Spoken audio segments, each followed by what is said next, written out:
বলো আব্বু। তো গাইস, আজকে আমরা রাকিব ভাইয়ের একটা ভিডিওর উপর রিঅ্যাকশন করব, যে ভিডিওর টাইটেল হচ্ছে বাঙালি বাবা যেভাবে বাচ্চাকে কথা শেখায়। তো চলো শুরু করা যাক। আর হ্যাঁ, রাকিব ভাইয়ের ফ্যান থাকলে এখনই একটা লাইক করো, কমেন্ট করো আর চ্যানেলটিকে সাবস্ক্রাইব করো। তো লেটস গো। আমু না বলো আব্বু। যাই বলো গাইস, রাকিব ভাইকে এখানে কিন্তু অনেক সুন্দর লাগতেছিল, আর বেবিটা মানে জীবনকে অনেক কিউট লাগতেছে। আমু না বলো আব্বু।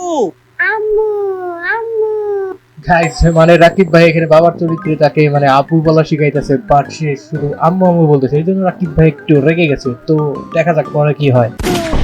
বলদের বাচ্চা।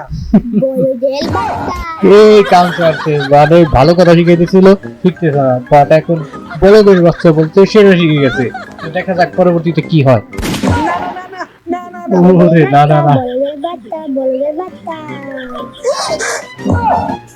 আরে গাইস তোমরা দেখো ভাই, এখানে মানে শুধু বড়দের বাচ্চাই বলতেছে, আর এদিক দিয়ে মানে মায়ের ক্যারেক্টারে অন্তরা আপু এসে গেছে। দেখা যাক এখন কি হয়।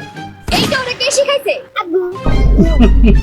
আব্বু, রাকিব ভাই ফাইজে গেছে। তো গাইস, ভিডিওটা অনেক বেশি ফানি ছিল। তো তোমাদের কেমন লাগছে সেটা কমেন্ট বক্সে জানিয়ে যাবা। আর হ্যাঁ, চ্যানেলটিকে সাবস্ক্রাইব করবা আর কমেন্টে লিখবা আই লাভ TRH।